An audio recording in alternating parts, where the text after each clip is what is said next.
emergent and will have been stockpiled and therefore will be available for use if the data support its approval, as has just been the case with the MHRA. So an important progress this week, in fact, this day. The second important point is the Novavax vaccine. The Novavax vaccine has started phase 3 trials on the 27th. We already have 1,000 subjects recruited in the study. 10 sites that will be participating in the trial have already been activated and are recruiting. The trial is being conducted currently in the US and in Mexico, and may also include and potentially Brazil if we are able to bring these countries into the trial fast enough. It's very important that we recruit subjects here in the US, but also outside of the US, because we project that there will be some challenges having subjects at risk, particularly the elderly, the healthcare workers, and people with comorbidities participating into the trial when there is the Moderna and the Pfizer and potentially over time the Janssen's vaccines available for use and immunization in mass. The third point concerns, so that's great progress with the Novavax, and as you know, Novavax is the first protein vaccine to progress. It's in fact the 5th out of 6 vaccines in our portfolio that's progressing into phase 3 trials about 9 months after starting this endeavor, 8 months and a half. The next program is the J&J Janssen's vaccine. You know, we announced last week that the phase 3 trial recruitment has been completed, and we are very diligently working with the company and with the regulators. We feel more and more confident that readout of efficacy will take place during the month of January, and very likely that an EUA submission will take place during the month of January, so within the next 4 weeks, and hopefully an approval may be reached in the first half of the month of February. And we are also working hard with the company and the FDA to further accelerate vaccine doses availability during the month of February. I think it can be quite a game changer. We are hopeful that this vaccine, which is a one-shot vaccine, will have equivalent efficacy to those of Moderna and Pfizer. We'll comment on that once we have the data. I'd like to attract your attention on the confidence intervals that are around each one of the numbers of efficacy for Pfizer and Moderna, 95%, with a confidence interval between 89 and 100, meaning if we were to repeat these studies with the same vaccine, efficacy would come anywhere between 89% and 100%. The next point to raise your attention is on Moderna and Pfizer. We continue to have good supply into the system and output of vaccine doses. General Perna, my colleague and partner, will of course brief you more thoroughly on that. What I want to say is with the Moderna vaccine, we really would like to encourage more adolescents to participate in the clinical trial that's ongoing, trial between the age of 12 and the age of 18. We only have 22 subjects recruited in the study. We understand that it's a little bit of a challenge given the holiday season, but after the holidays, I think it's really important for more adolescents to participate in this clinical trial. This is a highly effective and very safe vaccine, and by participating in the trial, we will be able to accelerate the approval of this vaccine next to the Pfizer vaccine for use in this younger population. I think it's very important to do. We're also continuing to work with the company and with the FDA on potentially using a lower dose in 2-dose immunization to increase the capacity faster. This is, of course, only relevant if it can be done on a very short-term basis. Continuing progress with the Sanofi vaccine, the other protein-based vaccine. We are now looking at starting the phase 2B program as per Sanofi's press release, hopefully by the middle of the month of February. On the therapeutic side of things, we have more data on usage of the monoclonal antibodies. We raised the challenge that not enough of the monoclonal antibody doses available in hospitals are actually being used. So there's good news and less good news. The good news is there is a progression week on week on the usage, going from 10% last week to 20% this week. The less good news, it's only 20%, and we really need to continue to work hard on the various reasons that are very, very pragmatic reasons why usage is more limited. It's very important that we progress there. I will stop there and pass on to General Perna, who will now brief you, and then we'll be happy to take your questions. Thank you. Great. Thanks, Dr. Slaoui. For everybody, happy holidays, and thanks for being with us again this week as we try to keep you updated with everything that we know that's going on. So this week, we've provided jurisdictions with the final allocations of doses available. That means by tomorrow night, all the jurisdictions will be able to place orders for up to 20 million doses of vaccine, which has been collective over the last 2 weeks plus since the first EUA by Pfizer and then following EUA by Moderna. We are really doing well, in my opinion, in the distribution. Over 14 million doses of vaccine have been distributed to date, and every day we push more vaccine. I'll talk about that as we go forward. In fact, this week we started not only pushing first dose vaccine, but we started pushing second dose vaccine for the Pfizer vaccine as people who received the first dose around 4 January will start to be eligible for the second dose, and we wanted to ensure that the vaccine was available to all. The cadence for our execution is really coming into good posture. We're allocating to the states on Tuesday. States are available to order off the allocations on Thursday. We're picking and packing supplies to ensure it can be delivered by the following week. Really remarkable effort by the collective group of professionals, the men and women who have been working tirelessly from Pfizer, Moderna, McKesson, UPS, and FedEx as they execute this every day. And they are the ones that are executing the movement of the vaccine. I'd be remiss if I did not highlight the great work by the state and local governments as they do the planning and they determine the allocation at the state levels and the final administration. I think has been an incredible task. So I just would like to take a minute as we close out this year to kind of think about where we've been over the last 7.5+ months since Dr. Slaoui and I were notified and presented at the Rose Garden in May. So what have we done? We've developed 2 safe and effective vaccines now for use, authorized for use to the American people. We've scaled up manufacturing capacity, in some cases building new brick and mortar from the ground up. We've issued 18 Defense Production Act ratings, which allows us to prioritize materials, supplies, and equipment essential to the U.S. government contracts. It puts them at the front of the line. Hired and trained new staff and embedded logisticians and supply chain experts in all the manufacturing facilities as we move forward. We developed and launched a new data system that connects hundreds of existing systems at the state and local level to allow us to have visibility so that we can see ourselves across the entire United States. We've executed extensive planning, starting with the CDC putting out their playbook in September, and then extensive coordinations with the state health officials every day, every week, and every month since. And it continues as we go forward.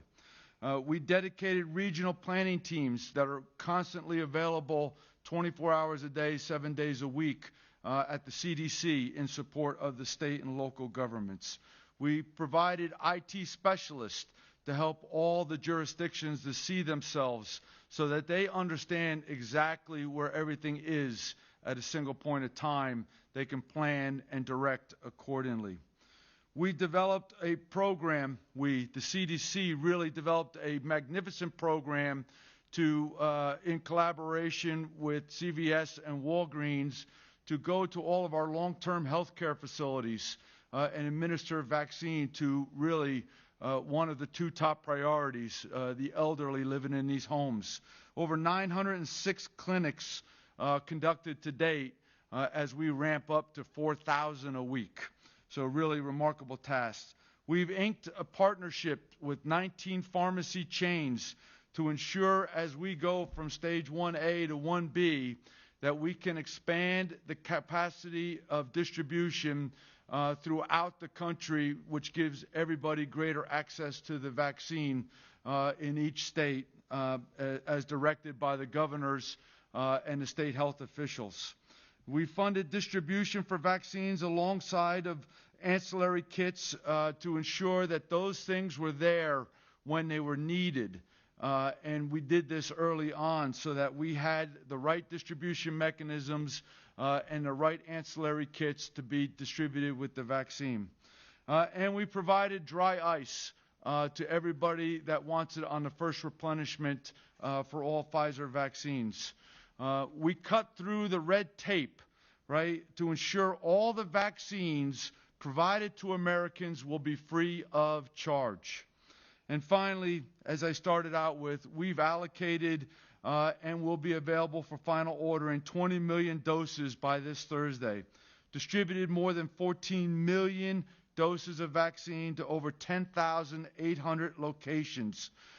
And we have administered over 2 million doses in the last 2 weeks. Really a remarkable feat. And everybody collectively should be very proud, right? The federal government, industry, academia, state and local governments. It has been a whole of America approach. As we work every day to make sure that the vaccine gets to where it needs to be, we are out checking.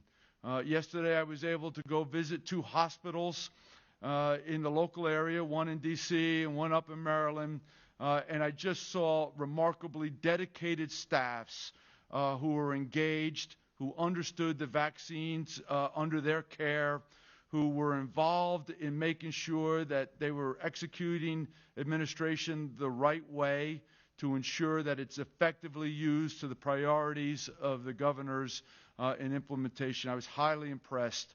Remarkably dedicated people working every day as they go through this. They've done this over the last 2 weeks through holidays, trying to give everybody some time off after a long year of fighting the virus, as they're working through the administration of the vaccine to ensure that everybody gets it at a different time and not everybody at one time. And then they've worked through 3 major snowstorms in the last 2 weeks, and still really a remarkable job. So I just want to applaud everybody's efforts collectively over as we work through the vaccines for the last 7.5 months, vaccines and therapeutics. Our responsibility is to ensure that we are developing, manufacturing, and delivering safe and effective vaccines and therapeutics to the American people. And so I'm just thrilled to be a part of this, and I'm excited about all the collaboration and great work that everybody's done to date. Thank you.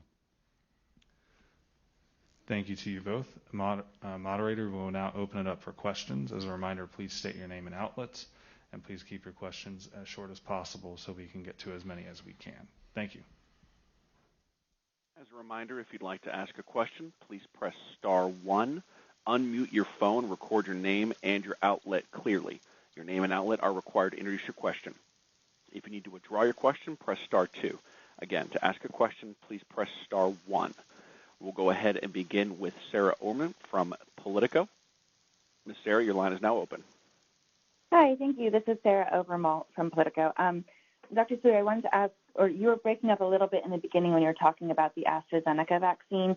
Were you saying that you felt the British approval was premature, or, I mean, since the U.S. approval will be, like you said, months later, how are you squaring those two things? And then General Perna, I know that HHS said yesterday that there's some lag in the CDC numbers for vaccination rates. So what's the disparity there? Like, how much of a lag is there, and what are the real numbers? Yeah, so I hope you can hear me okay.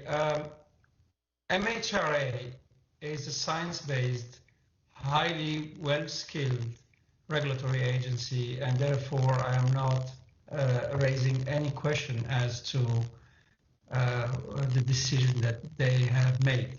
Having said that, the requirements and the decision process as we have built it here in the US is what I can really comment on and what I know from within. And that was the sense of my comments. The date of April for an emergency use authorization is based on completion of the phase 3 trial that's being run here in the US, where we understand the clinical trial material that was used, how and where it was manufactured. We understand that immunization has happened all the time according to a given dose in the right schedule, and the safety database is being analyzed and generated exactly as has been the case for the other trials. I have no doubt that the vaccine is very effective against severe disease and is effective in the population where it was tested. For me, the biggest question mark, frankly, is efficacy in the elderly population. That needs to be further documented. Just because there were not enough cases in the elderly, because there were not enough elderly subjects recruited in the trial early on. I know that there will be further analysis of the UK and Brazil trials that may actually give an information about that. As far as the American people are concerned, I think it's important that we are able to say one vaccine has 95% efficacy, another vaccine has X%, whatever is that number. We need a clear and concrete number, more than a number that is accumulated by adding together different trials with different schedules and different material. So no criticism, but more a focus on how we are doing it, and it will be, of course, an FDA decision to decide whether to consider also approval on the basis of the data that MHRA has used or not. I do want to add one thing as I have the microphone open, just to join General Perna in thanking and acknowledging the work of the tens of thousands of people that are involved in the development, manufacture, supply of the vaccine and administration of the vaccine. And with the General, we have toured so many agencies in the various states, health agencies, to discuss the rollout of the vaccine and the administration of the vaccine. We have engaged with all the players and all the parties involved in this process and heard their input on how we can optimize and maximize the usage of the vaccine doses available. We committed to have 20 million doses distributed to the US population, and that's the number, as General Perna has said, that will be actually available to take from as of tomorrow, and 14 million doses are already where they should be administered. We have heard and agree that 2.1 million, and frankly I don't know the exact last number, it's in the system somewhere. There is a lag in how the numbers are computed, but surely it's a number that is smaller than the 14 million doses that are out there already available for use. We agree that that number is lower than what we hoped for. We philosophically, as we have always done, do not spend too much time describing a challenge. We then very quickly move to addressing the challenge. And as we have always done, we would like to invite anybody that has energy to participate and help us further improve administration of the vaccine to come to the table, put your sleeves up, and come help us with specific ideas. We know that it should be better, and we're working hard to make it better. So we welcome really very much any input, but it needs to be specific and actionable. Thank you. General Perna, I don't know if you would like to add something. I'm in full support of what you just said, Dr. Slaoui, at the end there accordingly. I would also say I'm working personally on a 72 to 96 hour lag That data will tighten up as we, the systems and reporting becomes more regular and routine, and we'll adjust, that lag as we gain more data. But we absolutely are advocates of higher uptake, and I have a lot of confidence personally that the states at the state level and local levels are working this aggressively, especially as they execute 1A priority with first-line medical persons and then long-term healthcare facilities. Two very difficult, challenging groups, but the right groups, and so I am confident that everybody's working it the right way to make sure that the vaccines are most effective in those groups. Next question, please. Our next question comes from Angelica Levito from Bloomberg. Your line is now open. Hello. So during last week's briefing, you mentioned that the federal government has the ability to help the state and local governments administer these vaccines faster. So what exactly are you doing, and will you need to readjust those plans given that just a fraction of the doses distributed are actually being administered? So we always have to continue to assess and adjust. I mean, that's what we do all the time in life, right? We just don't keep walking straight ahead if things aren't going where we need. So we assess and we continue to make adjustments, as Dr. Slaoui just said, and I'm going to add on. And so, what have we done? We've worked hard to make sure the long-term healthcare facilities were ready to be implemented with the great partnership of CVS and Walgreens and the states. And I think, that is going to be a very, very sound program that in years to come will be used as a model. Second, as more vaccine becomes available, and we do see very good steady drumbeat of our vaccine coming off the manufacturing and fill finish line, then we'll be able to expand distribution through the local brick and mortar pharmacy chains, the 19 that I talked about.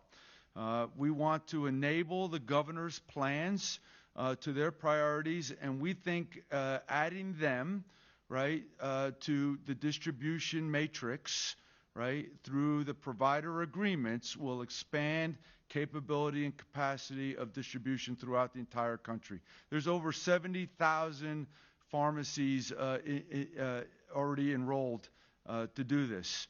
And so as vaccine becomes available, states determine distribution priorities. I visualize as early as 8 January, between 8 and 15 January, the expansion to their utilization will greatly increase access of vaccine to the American people. And then we're just going to continue on, right? Every day we have to assess. Every day we have to keep pushing forward to ensure safe and effective vaccines are available to the American people.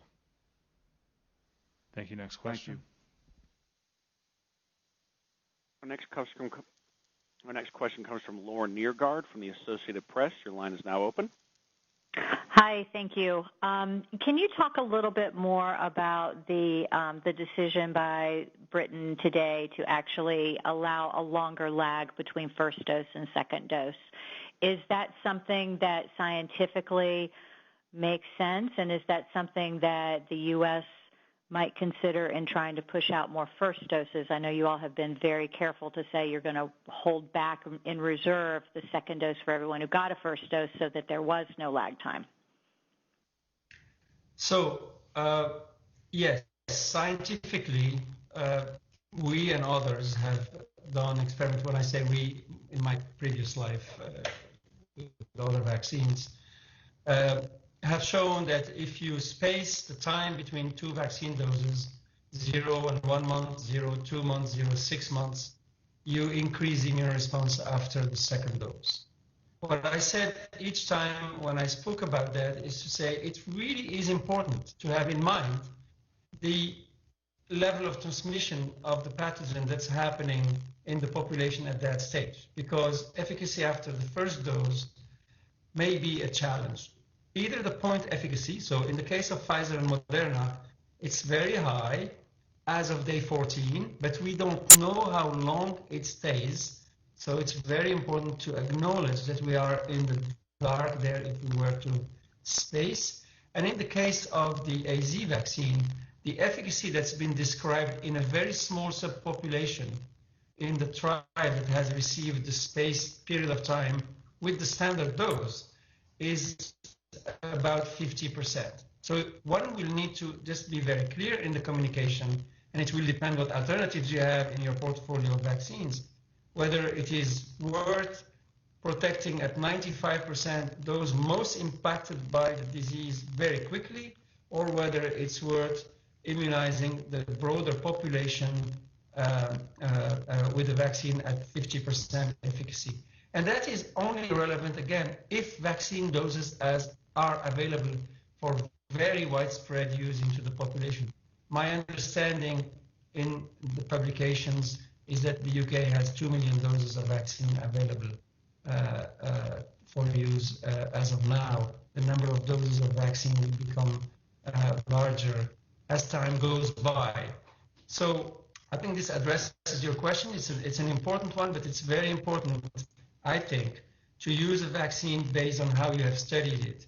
For me, the biggest concern, if we were to extend the time period between the first and second dose, is what happens to persistence of protection. If we expand that period of time, it probably could go down.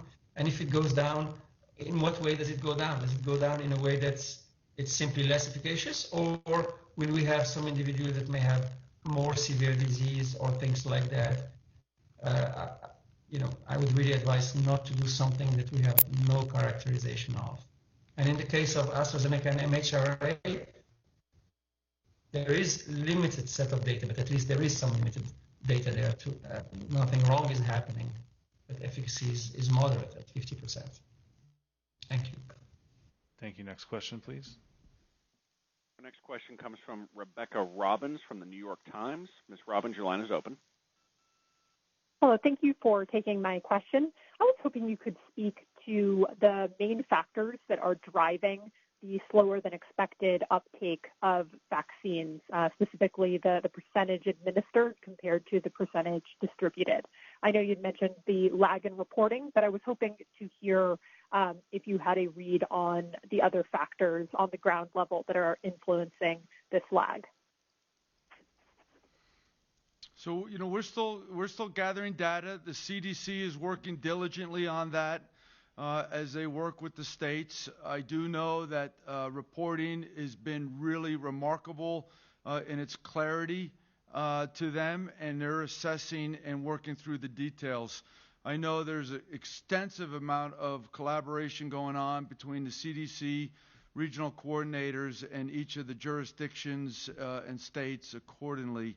To have greater specificity at this time after 2 weeks, I don't think would be appropriate. I do believe, as been reported to me, is that vaccine allocations or uptake usually starts out a little slow, and then it increases exponentially and very rapidly. Take into effect one that the Pfizer vaccine came out 1 week before the Moderna vaccine. Essentially, it's been just 12 days. There's 2 holidays. There's been 3 major snowstorms. There is everybody working through, how to do the notification, how to make sure we're administering it the right way, how to ensure that it stays in accordance with the cold chain. There's numerous factors. And here's what I have confidence in. Every day, everybody gets better. And I believe that uptake will increase significantly as we go forward. Thank you. Thank you. Next question, please. Our next question comes from Ann Seardy from ABC News. Your line is now open. Hi, thank you for taking my question. Just to build on that, based on what you've seen in the past 15 days, does any of this adjust your timeline that the broader public would have access to these vaccines by April?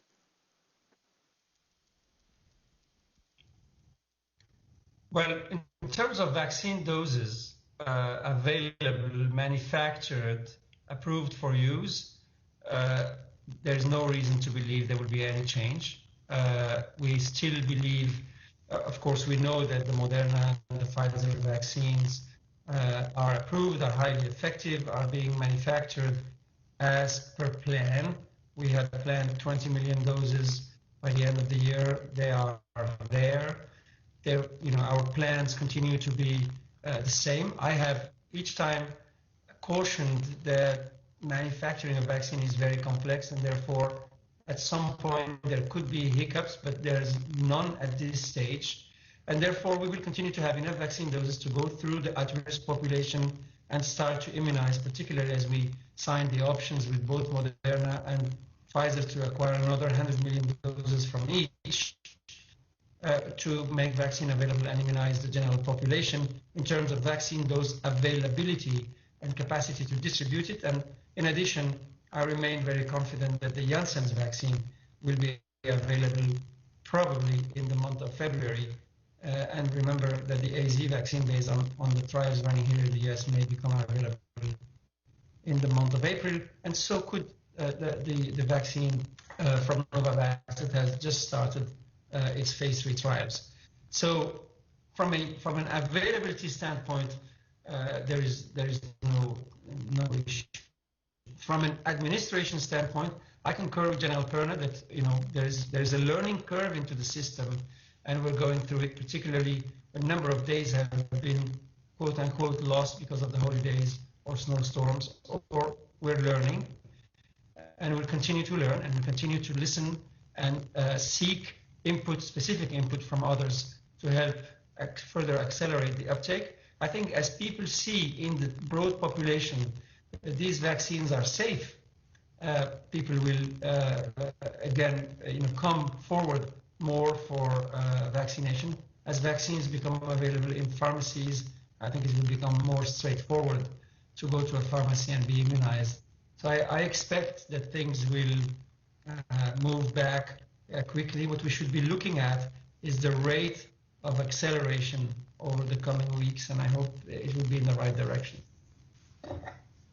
Thank you. Moderator, we have time for 2 more questions. Understood. The first of 2 is going to be Isaac Stanley Becker from Washington Post. Sir, your line is open. Hi, thanks for doing the briefing and happy holidays. I wonder if I could ask just a couple really quick questions. One is that when you said that 14 million doses have been distributed, that's somewhat more than the CDC tracker is showing. Do you have also an updated sense beyond the 2.1 doses administered, whether that already is somewhat greater over what the CDC tracker that hasn't been updated since Monday is showing? And then secondly, in terms of long-term care facilities, General, you mentioned last week that I believe 12 states had initiated that program in those facilities, and that 13 additional states were expected to do so this week. Was that the case in terms of those 13? And do you have a sense of, next week or the week after, how many more may initiate that? So to your first question, 14 million doses have been distributed. There literally may be some doses on the road right now as I speak, but I feel very confident that 14 million doses is what's being distributed to the American people. Reference the jurisdictions. We did last week, 14 states did 906 facilities. This week, 52 of 55 jurisdictions have been enrolled in the process, and they're scheduled to do 4,000 clinics this week alone, which is why I believe the drumbeat will occur the same way as we go forward. We are enacting, we're enabling the states' plans. It's really important that the prior coordination with each facility is done so that we have the right administration done at the right levels, and then we have the appropriate amount of vaccine available. So depending on those 2 variables, I feel confident that we can keep a pace of 4,000 clinics a week. Over. Thank you. Thank you, Moderator. 1 final question. Our last question comes from Elizabeth Weiss from USA Today. Ma'am, your line is open. Hey, I couldn't tell, was that my name? Yes, ma'am. Oh, good. Hi, this is Elizabeth Weiss. Thanks for taking my call. I wanted to ask how much of the disconnect is the holdback of vaccine for the long-term care facilities? Because as I understand it, states that are part of that long-term care facility program have to hold back up. They have to have at least half of the necessary vaccine already in-house before they can launch. But it's a little murky to me. Can you give clarity on that? So what we want to do is make sure that the appropriate amount of vaccine is available so that when CVS and Walgreens coordinate times for the clinics, that we are able to do everybody inside of the facility, both the elderly as well as those caring for them. And so really important as we ramp up the total execution that the vaccine is available. So yes, that does contribute to part of the lag, and it could be a good significant number, a couple hundred million for sure as we go forward, because we're working these every day, as I said, and every day they don't get registered until the vaccine gets administered. And so it's a great point that you're bringing up, and clearly could be part of the lag in the numbers. So more to follow on that. If I could, while I have the mic open, I made a misquote earlier in a questioning. I said that there would be 70,000 pharmacies available as we expand availability and distribution for greater availability. Really, we have 70,000 providers enrolled, which includes hospitals, doctors' offices, and pharmacies. We have 40,000 pharmacies enrolled. And I just wanted to clarify that for the record. Thank you. Thank you, General Perna. Thank you, Dr. Slaoui. Again, follow-up questions can be sent to media@hhs.gov. And with that, I'll hand it over to the operator to finish out the call. Thank you all. Happy New Year. Thank you for your participation. You may disconnect at this time.